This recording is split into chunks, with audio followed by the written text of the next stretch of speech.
জানিয়ে দেব এই মুহূর্তে হাতে পাওয়া সর্বশেষ গুরুত্বপূর্ণ আপডেট বাংলা সংবাদ। শুরুতে থাকছে ভারতকে দেওয়া মংলা এবং চট্টগ্রাম বন্দর ব্যবহারের অনুমতি বাতিল করতে হবে।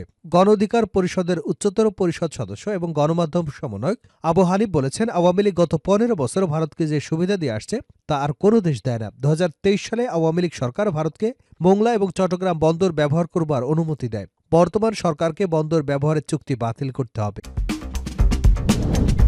এদিকে উত্তেজনার মধ্যেই বিএসএফের গুলিতে বাংলাদেশি নিহত, বিজেপির প্রতিবাদ। পঞ্চগড় সদর উপজেলার হাড়িভাষা ইউনিয়নের মোমিনপাড়া সীমান্ত দিয়ে অবৈধভাবে ভারত থেকে বাংলাদেশে গরু পাচারের সময় বিএসএফের গুলিতে আনোয়ার হোসেন নামের এক ব্যক্তি নিহত হয়েছেন। শুক্রবার ভারতের অভ্যন্তরে সিংড়াপাড়ায় ঘটনা ঘটে। নিহত ব্যক্তি পঞ্চগড়ের তেঁতুলিয়া উপজেলার দেবনগরের রফিকুল ইসলামের ছেলে। এ ঘটনায় বিএসএফের নিকট জোরালো প্রতিবাদ এবং তীব্র নিন্দা ও প্রতিবাদ প্রতিলিপি পাঠিয়েছে।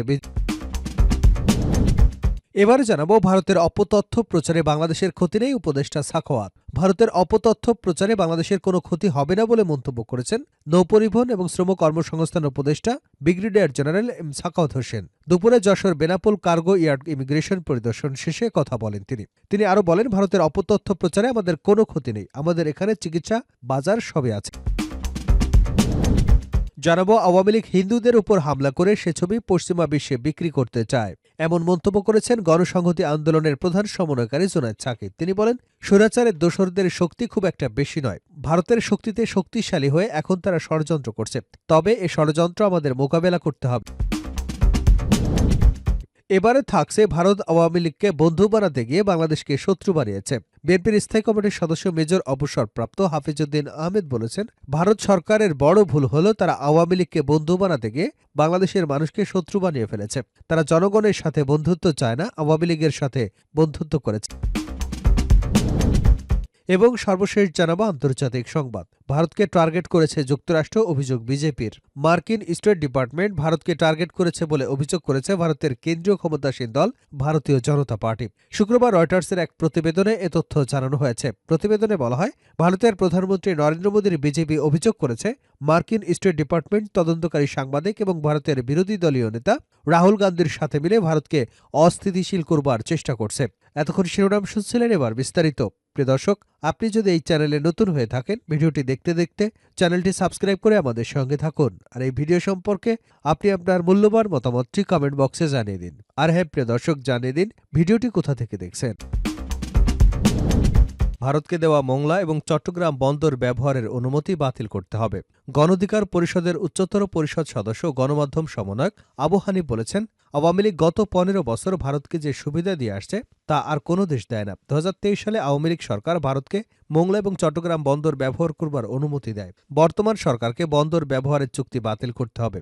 ভারতের বিএসএফের গুলিতে বাংলাদেশের পঞ্চগড়ে নাগরিক হত্যা, ভারতের গণমাধ্যমে বাংলাদেশ নিয়ে পরিকল্পিত গুজব প্রচারের প্রতিবাদে শুক্রবার সন্ধ্যা 6টায় রাজু ভাস্কর্যের সামনে বৈষম্যবিরোধী ছাত্র জনতার আয়োজনে বিক্ষোভ মিছিলে তিনি এসব কথা বলেন। বিক্ষোভ মিছিলে গণ অধিকার পরিষদের উচ্চতর পরিষদ সদস্য ও গণমাধ্যম সমন্বয়ক আবু হানিফ বলেন, আজকেও পঞ্চগড়ে বাংলাদেশ সীমান্তে একজনকে হত্যা করেছে বিএসএফ। ভারত বাংলাদেশ সীমান্তে পাখির মতো গুলি করে মানুষ মেরেছে। ভারত আমাদের সঙ্গে প্রভুর মতো আচরণ করে। তারা মনে করে আওয়ামী লীগ যেভাবে আচরণ করেছিল বর্তমান সরকারও একই রকম আচরণ করবে। ভারতকে বুঝতে হবে এখন আর আওয়ামী লীগ ক্ষমতায় নেই। তিনি আরও বলেন, আমরা দেখেছি ভারতের গণমাধ্যম পরিকল্পিতভাবে বাংলাদেশ নিয়ে গুজব ছড়াচ্ছে। সেখানকার গণমাধ্যম যা করছে তা সাংবাদিকতার কোনো নিয়মের পর্যায়ে পড়ে না। ভারতের এই গুজবের বিরুদ্ধে বর্তমান সরকারকে সোচ্চার হতে হবে। বাংলাদেশের গণমাধ্যম যেন ভারতের গুজবের বিরুদ্ধে সত্য তুলে ধরতে পারে, সেজন্য সরকারকে পদক্ষেপ নিতে হবে। ভারতের অপতথ্য প্রচারে বাংলাদেশের ক্ষতি নেই, উপদেষ্টা সাখাওয়াত। ভারতের অপতথ্য প্রচারে বাংলাদেশের কোনো ক্ষতি হবে না বলে মন্তব্য করেছেন নৌপরিবহন এবং শ্রম ও কর্মসংস্থান উপদেষ্টা অবসরপ্রাপ্ত brigadier general doctor M Sakhawat Hossain. আজ শুক্রবার দুপুরে যশোরের বেনাপোল কার্গো ইয়ার্ড ইমিগ্রেশন পরিদর্শন শেষে তিনি একথা বলেন। তিনি আরও বলেন, ভারতের অপতথ্য প্রচারে আমাদের কোনো ক্ষতি নেই, আমাদের এখানে চিকিৎসা, বাজার সবই আছে। সাখাওয়াত হোসেন আরও বলেন, সমস্ত পৃথিবী থেকে ভারতের ভ্রমণকারী সংখ্যার মধ্যে বাংলাদেশিদের অবস্থান দ্বিতীয় বৃহত্তম। এখান থেকে অর্থনৈতিকভাবে প্রতিবেশী দেশটি বিশাল লাভবান হয়। তারা যেতে না করলে বাংলাদেশিরাও ভারতে যাবে না। সাখাওয়াত বলেন, আমাদের মধ্যে মেজরিটি মাইনরিটি কোনো বিভাজ্য নেই। এখানে সব ধর্মের মানুষ বসবাস করছেন। তাই কোনো ধরনের উস্কানিতে কান না দিতে সবার প্রতি অনুরোধ রইল, আমরা ঐক্যবদ্ধভাবে এক আছি। উত্তেজনার মধ্যেই বিএসএফের গুলিতে বাংলাদেশি নিহত, বিজেপির প্রতিবাদ। পঞ্চগড়ের সদর উপজেলার বাড়িহাসা ইউনিয়নের মোমিনপাড়া সীমান্ত দিয়ে অবৈধভাবে ভারত থেকে বাংলাদেশে গরু পাচারের সময় বিএসএফের গুলিতে আনোয়ার হোসেন ৪০ নামের এক বাংলাদেশি নিহত হয়েছেন। শুক্রবার ভারতের অভ্যন্তরে সিংড়াপাড়ায় ঘটনা ঘটে। নিহত ব্যক্তি পঞ্চগড়ের তেঁতুলিয়া উপজেলার দেবনগরের রফিকুল ইসলামের ছেলে। এ ঘটনায় বিএসএফের নিকট জোরালো প্রতিবাদ এবং তীব্র নিন্দা জানিয়ে প্রতিবাদ লিপি পাঠিয়েছে বিজিবি।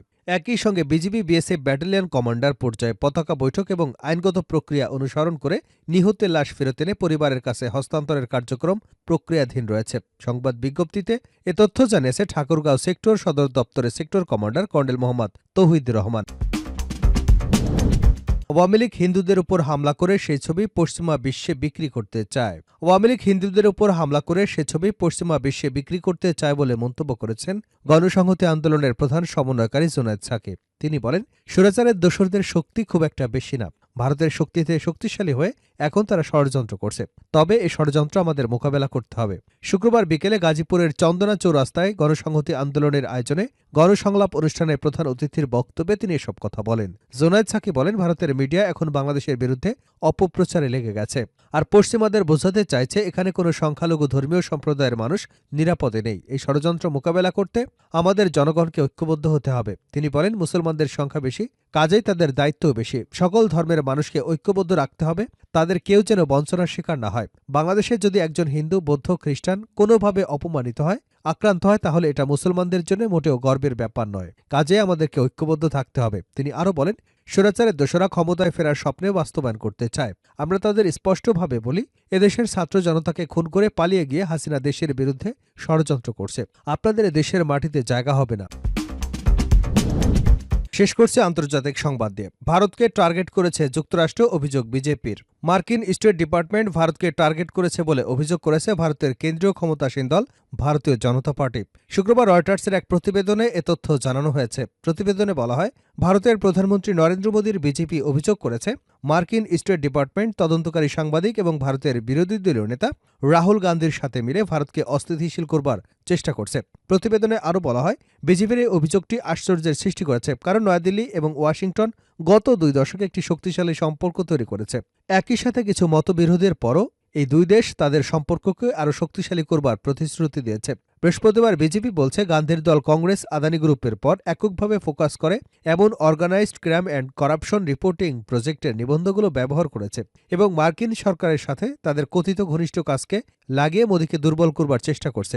গত মাসে $265 বিলিয়ন প্রকল্পের অংশ হবার জন্য আদানি গ্রুপের চেয়ারম্যান গৌতম আদানি এবং আরও 7 জনকে ভারতীয় কর্মকর্তাদের ঘুষ দেবার জন্য অভিযুক্ত করেছিল যুক্তরাষ্ট্র। তবে এই অভিযোগগুলোকে ভিত্তিহীন বলে অভিহিত করেছে আদানি গ্রুপ। OCCRPর নিবন্ধনগুলোতে অভিযোগ করা হয়, ভারত রাষ্ট্রের পৃষ্ঠপোষক হ্যাকাররা বিরুদ্ধে সরকারের